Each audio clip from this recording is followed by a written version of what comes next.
Okay, so welcome back to Cracks in Postmodernity. Today we have Kyle Turner, who's a freelance writer based in Brooklyn, and his work has appeared in W Magazine, GQ, and the New York Times. So, Kyle, thanks for joining us. Thank you so much for having me, Stephen. Very excited to speak with you. So, Kyle, you wrote a really awesome essay article in W Magazine about the movie House of Gucci and camp. And I was saying before, like, I was kind of waiting for somebody to write something on this topic because when I saw the ads for House of Gucci, I was like, okay, this looks kind of campy, but I'm not really sure where they're going with it. So I'm curious to know, like, before you watched the movie, what were you expecting to see? Like, did you think it was going to be campy, or I don't know, what would you say? I hate to be this person, but I did expect it to be campy or have camp elements by virtue of Lady Gaga's presence. I think so much of her career and her corpus is predicated on exploring ideas of artifice and performance and excess. And I think she is almost responsible for, not wholly, but like she has certainly helped mainstream um, in very much an internet era usage of camp because she is always in costume, always in drag, and always poking at these various layers of performativity. And so, given that her last role was very much playing a drag version of herself, etc., um, I was very curious as to how she would channel those levels of excess and artificiality into a story that is not and does not have anything to do with her life or anything to do with her career, but is very much located in in this sense of glamour and commodification, if that makes sense. Yeah. So as you say in the article, like it's really hard to nail down what camp is. It's kind of elusive. Or you have this really interesting line. You said it's like smoke slinking from Lady Gaga's cigarette in the movie. I thought that was really perfect. So a lot of people have attempted to come up with the definition, but for the sake of understanding your article, like what would you say your definition of camp is? How would you explain it to someone who has no idea? I know that's really hard. Um, um, I tend to gravitate towards a conception of camp as a sensibility or aesthetic that is challenging normative tastes or normative ideas of of what conventionally beautiful aesthetics are, whether that is conscious or intentional or not doesn't really matter as much to me, Mhm. but that there's something almost vulgar about it and vulgar about the way that we consume it. I think is really interesting. So I think like a very useful example is often like John Waters, Yeah. the filmography, and I think the public persona of John Waters, and that he's always sort of layering things on top of one another to see just how extreme you can go, but with a sense of whimsy about it. There's an awareness. Um, there's an awareness of the whimsy, but not so much of the intention to break down these ideas of good taste. So I Mhm. think I guess that is how I would tend to codify camp. There's like for me like an implicit political connotation Okay. that there is that an affront is important, although not necessarily um, try hard or effortful. Yeah.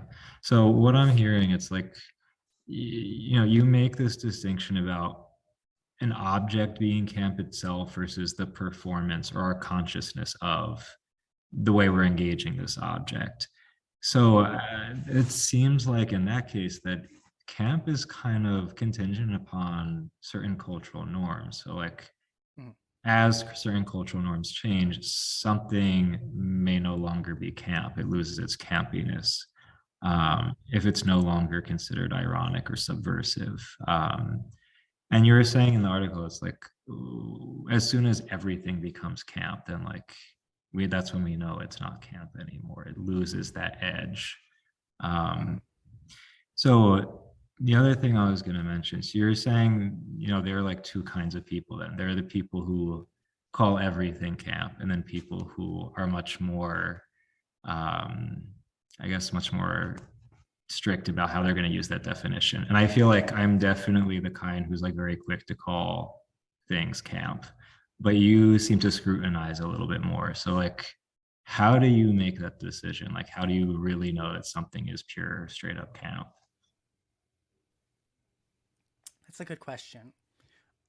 I am more inclined to be skeptical or Mm-hmm. doubtful of something being camp because I cite Bruce LaBruce a lot in the article. He had Mm-hmm. written a piece called Notes on Camp, Anti-Camp, and his argument is that because of the very postmodern late capitalist world that we live in, everything, especially in the United States, has a certain excessive quality to it. That Mm-hmm. there's this that everything can be spectacleized, for lack of a better word, and because that, and especially in particular subcultural communities, is true. Um, I think it takes a lot for something to be like truly weird. I think like a good signifier of camp is that the way in which we interact with it is that it's very weird and it's very almost discomforting. Um, and I maybe it's because my own consumption habits. I'm not phased by things that often. I'm certainly surprised or maybe irritated by certain things, but like certainly not as often as I am, or rather, I'm not as often really taken aback by something as subversive and extreme and big as things like Lady Gaga's performance in House of Gucci might be, Mm-hmm. or the film adaptation of the movie Cats, and that got like a lot of flack. But the the sheer business of that film, the lack of consistent scale, the fact that they used like digital fur technology, it seemed like every choice that was being made um, did not even follow its own internal logic. And I think that's also very interesting in the context of camp, that um, it tries to establish an internal logic or an internal lexicon, but is unable to even follow that. Okay, so I think, yeah, then part of it is like developing this coherent internal logic. I also feel like it depends on the viewer or the audience because Mm, like for absolutely. yeah, like one of the things that I like one example I think of in terms of camp is like Disney Channel humor. And some people are like, why? It's just Disney Channel. It's like stupid kid shows. But like the way I watch stuff like Hannah Montana or Sweet Life, you know, the humor is really dumb. Like it's really Mm, corny. And you can just watch it just because, like, oh, it's cute, it's funny to pass the time. But for me, I always perceived that there was something like very intentional about the corniness and kind of mocking this format of like teen sitcoms or like little kiddie shows. Um, mm, so that in that sense, so like something like that, or like Mean Girls, for example. Like when you first watch Mean Girls, like I think the humor is kind of campy, but then it becomes this like big cultural phenomenon that people always reference. And I'm like, well, I mean, maybe it's not so much camp anymore now that it's attained this kind of right. status. I don't know. I think what's interesting about um, camp and kitsch, I suppose, is the degrees to which it can be accepted within polite society. Because in a way, I don't think you're necessarily incorrect about Disney Channel stuff having camp elements, and that there is something kind of uncanny about it. And there is a tendency to dismiss those things as, um, at least not for adults Mhm. necessarily, or not for like complete mainstream audiences. It's funny you mentioned that because last year or so, I had this strange like inkling to rewatch a clip from the Amanda Show with Amanda Bynes. I think she was in conversation at some point. But I, the Dawson's Creek parody that they did on the show called Moody's Life or something. Moody's Point. Um, Yeah, Moody's Point, I yeah. remember that one. Yeah. um, I don't think that Moody's Point is at all funny, but I do think um, the slanted nature Hmm.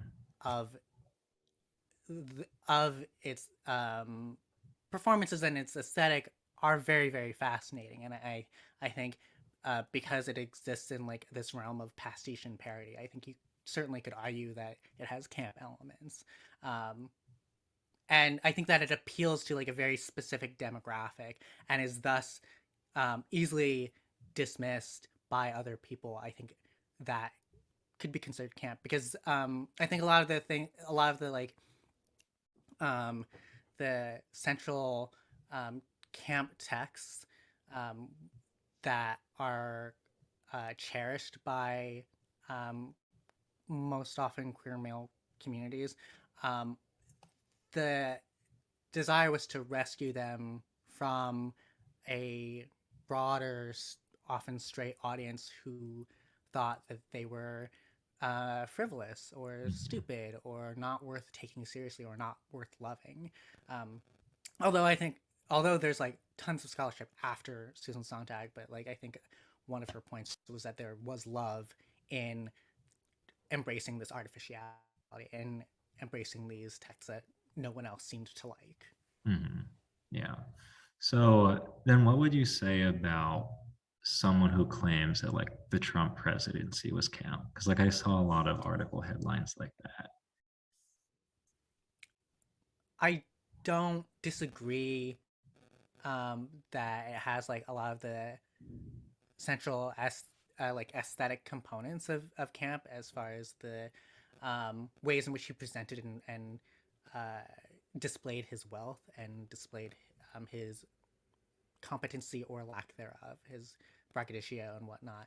Um, though, like although I'm not like necessarily going to like argue that it's not. There's something discomfort. There's something like uncomfortable about calling something that is so uh, whose aesthetics are so attached to fascism and oppression that mm, I don't love. But then again, like uh, you, there are certainly arguments that a lot of like fascist aesthetics are camp. Yeah. That like The Damned, um, and the films of Leni Riefenstahl and all that, the ways in which those aesthetics have and and pieces of iconography have been appropriated into often queer male culture. I think that I think that may allow that argument to hold a bit of water. Yeah. So another example that you mentioned in the article, you say that Chromatica is not camp, but would you say art pop is? Yes. So what's the difference? What makes art pop camp and not Chromatica? I agree with you, but I want to hear how you would explain it because I try to do that and it's hard sometimes. I think Chromatica came at a time when the the visual language, and sonic language. I don't know as much about music, but the visual language of Lady Gaga's sort of public um, performance art became very normal. Like every Mhm. pop star is reacting to it in some way, either by riffing on or elaborating upon it, or um, doing the opposite and seeming as like respectable and presentable as possible. And art pop was maybe the last time she went really weird and um, did even like the a hyper dramatic and hyper aestheticized version of what she already was doing, such that like it wasn't until much later that art pop has been reclaimed or reevaluated by certain cultural critics.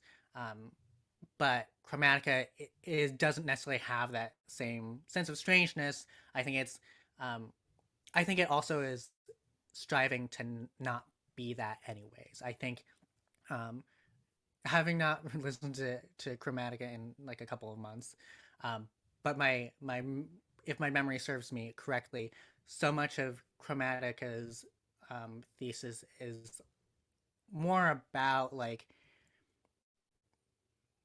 the internet loves this term, but normalizing um, certain discussions or ideas regarding um, trauma and gender and identity in a way that is much more palatable and not necessarily trying to subvert any sort of existing um, cultural aesthetic or language or norm. Does that make sense? Yeah, no, I hear what you're saying.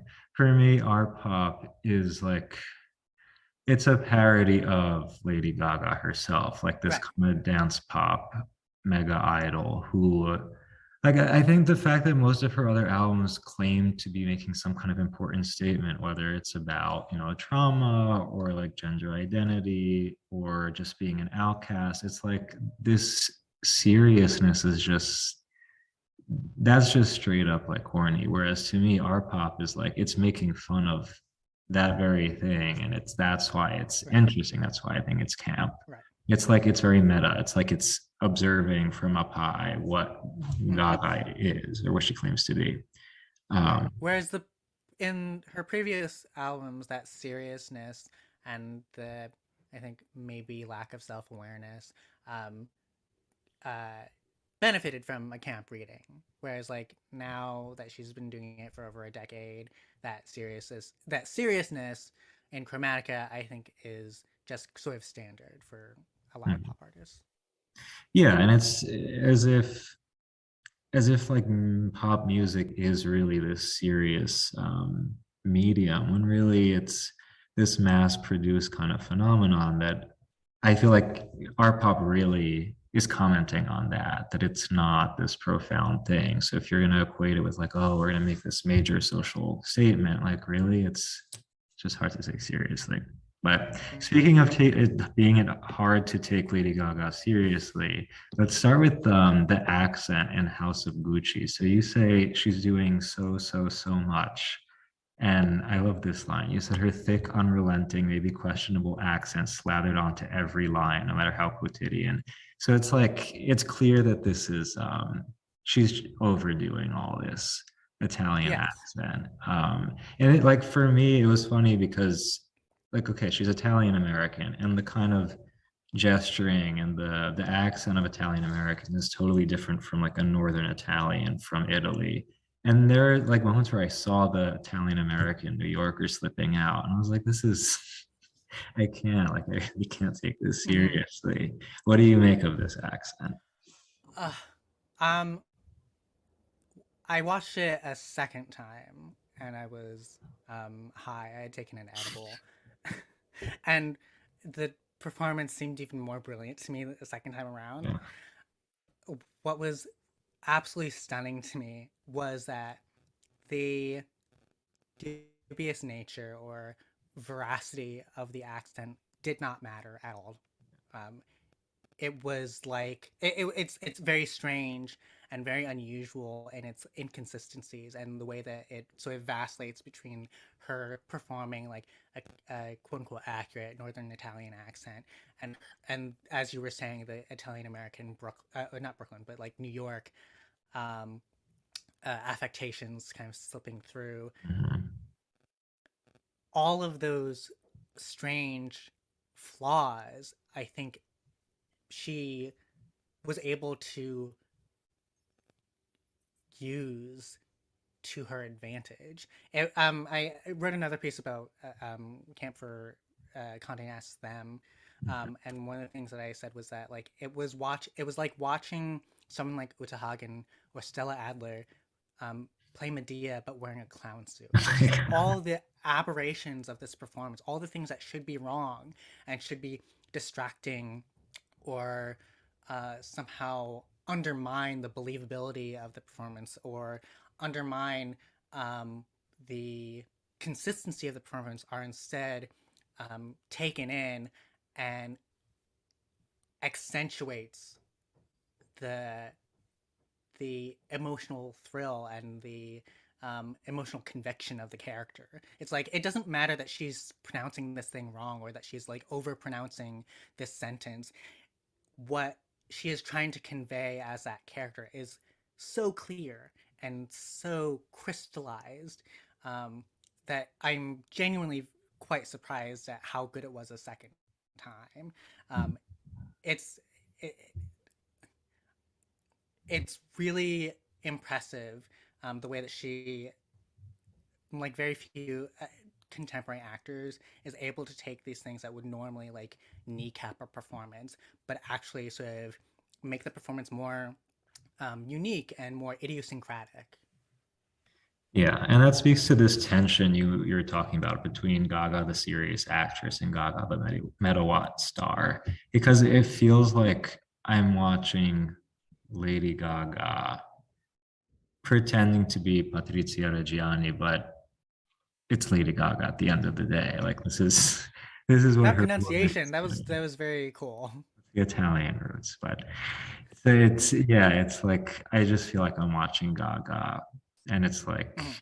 it's just her, you know. Yeah, I mean that's a movie star. That is, she's a movie star. I think what's interesting about Hasaguchi is that I sensing that she has this like almost Barbara Streisand like problem, and that like both of them wanted to become actors before they became singers, um, and neither of them were getting cast and things, so they like chose singing, and it was through music became the conduit through which they could become actors basically. Mhm. And then there was the question of like, as Barbara Streisand's career took off, whether she could actually be a serious actor or whether she was destined to just be like become Barbara Streisand who is in a movie. Barbara Streisand, that she would never Yeah. like quote unquote disappear into a role. And I Mhm. do think that our society, um, we live in a society, but I do think that like audiences have been encouraged and conditioned to prize actors disappearing into a role, as opposed to understanding that there's a litany and a melange of ways in which a performance can be good, that does not necessarily rest upon the actor disappearing into the role. And I think that is very much symptomatic of the fact that like Marvel movies and IP tentpoles are like the dominant language of like the current pop cultural landscape. Mhm. And then like everything else has to be like prestige, and all those actors have to disappear into the roles that they're playing. But the fun thing about movie stars is that their public persona comes first, and everything that they're in bends around it. And there's the opportunity, like with Lady Gaga or like with Barbara Streisand, to critique or to interrogate or to just play with that public image and to play with that public persona. And so it doesn't bother me at all that you're watching one, you're like royal, you're watching Lady Gaga sort of play dress up and and play or pretend to be Patrizia Reggiano, um, because I think that ultimately speaks to how she uses artifice as a way to convey like her own sense of authenticity. Mhm. So then is that like going into a role as yourself and as you said, like kind of playing with your public persona through that role? Is that camp, would you say? I think the way we engage with it is camp, yes, because there is, I think that a movie star or a pop star like Lady Gaga or Barbara Streisand or even Beyonce, Mhm. is trying so hard to do what I think audiences expect of them in terms of becoming serious dramatic actor, um, and yet is unable to, and audiences are unable to or unwilling to sort of engage with that performance on like a more meta level. Mhm. I think that that could justify camp reading. Okay, that's fair. But then the other example you give is the kind of Leto Gaga dynamics, which you say, so it's like there's this dynamic between like high art and low pop culture, and you liken it to Gucci's products and their legacy, which you said it's gaudy, weird, joyfully pointed in an unusual and perhaps rare way. So is the dynamic between them, I don't know, like what, explain that a little bit more, what you were trying to say about them, because I found that really interesting. I think that both Lady Gaga and Jared Leto are the way in which we are receiving those performances on a similar wavelength. I think they're basically in the same movie, um, unlike no Andrew. I'm sorry, Adam Driver. But I think that they are approaching it in very different ways. I think Lady Gaga very much wants to be the serious dramatic actor who can quote unquote disappear into a role, but is just simply unable to because that is the person who she is. That's the kind of performer that she is. Uh, Whereas Jared Leto, I think, knows that he's doing. He is aware of like a different kind of excess that is kind of mocking in a way, and maybe to some people vaguely offensive. But as far as the sort of dialectical thing between high culture and low culture. I think they are both sort of positioning themselves or situating themselves and aspirationally being um, either high culture or low culture. I think Jared Leto's performance very much is striving for like sort of lowbrow interpretation of that character, whereas Lady Gaga is aspiring to be much more highbrow. I think they ultimately are received as as these very gaudy, um, very artificial things that are still trying to signify a certain kind of luxury. Am I making sense? Yeah, no, I get what you're saying. I mean, just looking at the film as a whole, the fact that it seems like they're intentionally trying to be intense in their performances, trying to make it serious, but I think it fails. I think it's hard to take seriously. This is why I'm not inclined to say that like it's campy overall. I feel like if they were trying to be intense and to fail at the same time, like that would have been campy. But the fact that it doesn't like add up at the end, I'm like, I don't know. Do you think it fails? Like, do you think it? I don't know. I just didn't leave me with a positive taste in my mouth. You know, Jack Halberstam might invoke the queer art of failure here. Um, I really like the film. Um, I think it has an unusual relationship to fashion as far as fashion movies go, because um, fashion movies tend to really um,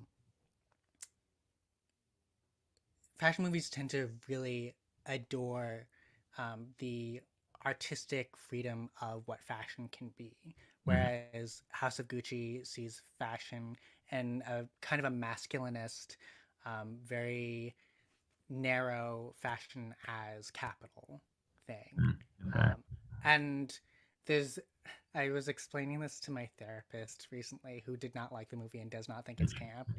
Um, and I think there's like a weird kind of anti-spectacle element to it, where all of the things that should be like really spectacular and really ornate about like this kind of story and the class milieu within which it exists. Very tamped down, very like monochromatic. All of those impulses are like capitulated in really weird ways. And I think it makes both it makes the characters like or the actors like Jared Leto and Lady Gaga sort of articulate that spectacle uh, instead of having their surroundings do that for them. I see what you're getting at. And I felt like that in the beginning in the club scene when they're playing like a Donna Summer song. And I was like, okay, this is gonna be like really gaudy, really like over the top, and you have the disco music and the fashion and all that. And I just felt like after that, it's like it built up my expectations and then it kind of left me hanging from that point because it wasn't this like huge spectacle as you said. But I think yeah, like the Gaga Leto performance that kept it going in a kind of Mm, sedated way, but I did expect more, I have to say. Like I thought it was really going to be over the top and make a statement, right. but it didn't give me everything I was looking for.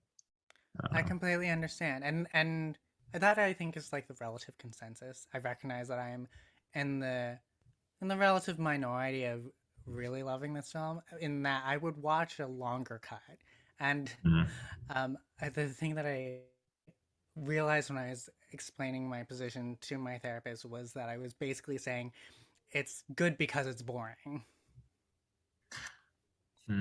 okay, that's interesting. I'm being sort of facetious, but Yeah. like, Um, yeah, because I mean, I'll watch it again. Like, I enjoyed it. I still have my mm, criticisms, but it was definitely entertaining. mm, The length, I don't know about the length. Like, I do feel like I kept checking the time because I was like, okay, mm, right, how much more is going to go on? But right. but maybe that itself is a commentary. Maybe that has a significance.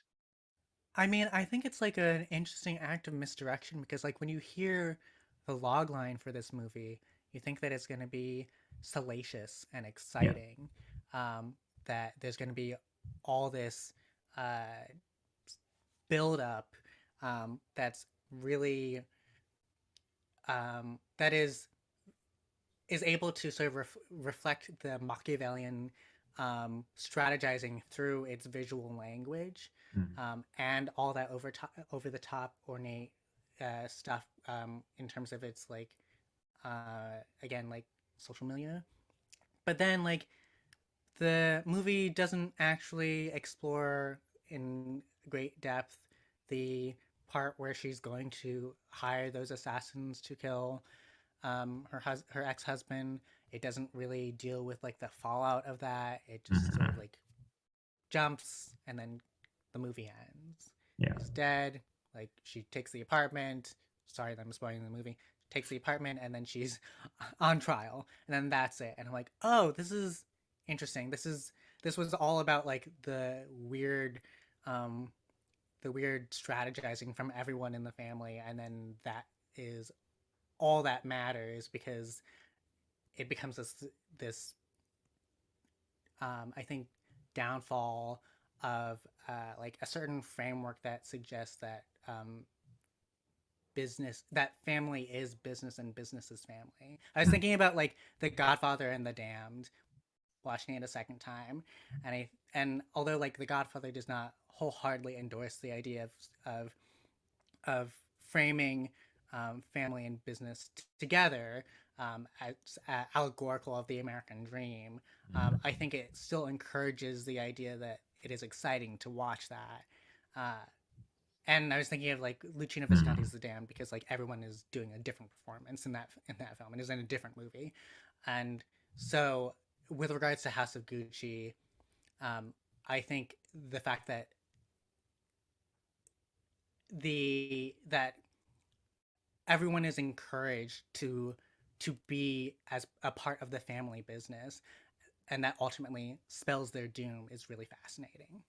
Yeah, and I mean that's a big element of Italian culture. And I think it speaks to this like this cult of blood loyalty that Mm, Italians have that like usually becomes very destructive because if you're going to be like blindly unconditionally loyal to the family, like sometimes you're going to have to do some shady things because I don't know, that's just what you do for family. And I think that's why these mob movies or these Italian family dramas, you know, get big audiences, but there's something very alluring but dark, twisted about mm-hmm. that.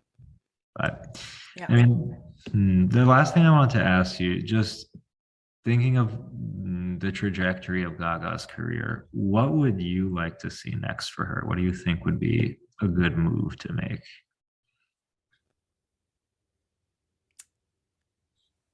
I hmm I have thought about this actually, and for some reason my mind is blanking because of quarantine fog brain, and my apologies for that. Yeah. I've thought about all kinds of movies that she could do and all kinds of musicals, and um I think after seeing this, what I was most drawn to was the idea of her um, playing the matriarch in I Claudius, Mm, which is based on the Robert Graves novel, and it became a successful miniseries in the 1970s. And uh, Livia, I'm forgetting the name, um, but the conniving matriarch of um, the that family, Judeo. Um, I'm sorry, I'm blanking right okay. now. But the matriarch of that family uh, Okay. basically designs and moves all of her family like chess pieces in a really exciting way, and I think she would be incredible at the role. I think, in House of Gucci, she proved herself very adept at playing someone capable of Machiavellian um, sadism, basically. Mm. Do you want to see more music, or do you think she should take a break for a while? I would like to see more music, but I confess that my favorite version of Lady Gaga is Lady Gaga when she's a jazz singer. I'm very much into uh, the American Songbook and um, standards and all that stuff. And I saw her live with Tony Bennett, Yeah. and that Wow. was interesting about that performance was that she was both sincerely being a jazz singer, but also performing the role of a jazz singer and sort of Mm, vacillating between the two. Um, and I think that her performance style and her interest in different kinds of performance and performance as a vehicle for truth um, and artificiality as a vehicle for truth or towards truth. mhm. Um, I think that very much serves her in that genre. Which is not to say that I don't like her pop music. I like her pop music very much. I like the um, her intertextual references to different movies and different artists and whatnot. But like on a pure pleasure level, I love her as a jazz singer. That's interesting that you say that because I was listening to the most recent Tony Bennett one that they did. And Mm, I think what's interesting to me, like I was listening to that and then the duet that he did with Winehouse. And you can see that like vocally, both Gaga and Winehouse can be real jazz vocalists. I do think there's more of this performative element though with Gaga because she is this pop star. And I think there's more of this play mm, between, again, artificiality and authenticity that with Winehouse, like she's a straight up jazz singer. And I don't think there's much right. of a question. She's not performing anything else. Like maybe, I guess her aesthetic is a little bit, I don't know, not typical of a jazz performer, but in terms of like music, Mm, like that's her. Whereas with Gaga, yeah, like it's interesting how she fully embodies it just with the cadences and the posturing of a jazz singer, mm, juxtaposed against, like Born This Way or art pop or whatever, you know. mm, mm. I think she's best when doing jazz alone, as Mm, opposed to when she is doing it with Tony Bennett, because there is, I think, an impulse for her to like kind of not so much show him up, but prove that she can do it. When mm, we know that she can do it, like she's a good singer. Just like regardless of whether you like her music or not, she is a talented vocalist and she has the skill set. And I think when she is recording alone or performing alone, those performing those songs alone, there isn't as much of an effortfulness uh, to enter the role of a jazz singer. She can just do it. And also, for the record, I was thinking of the Julia Claudian dynasty, and the character was Livia. okay, all right, that was the one. Awesome. So, Kyle, anything you want to plug before we wrap up? I believe I'm going to have a piece about the new Scream movie and Wes Craven's kind of anxieties about cultures of violence um, and the reboot and whatnot for W Magazine in the coming week or so. Cool. And where can people follow you? You can find me on Twitter at Tyle Kerner, TYLEKURNER. Just the spoonerism of my name because I'm a very creative person. And you can find my writing and I'm also on Instagram at Tyle Kerner. And you can find my writing on the internet at W Magazine and GQ and the New York Times and um, NPR and Slate. Awesome. Well, Kyle, thanks for joining us. This was fun. Thank you so much for having me. I had such a great time. Awesome.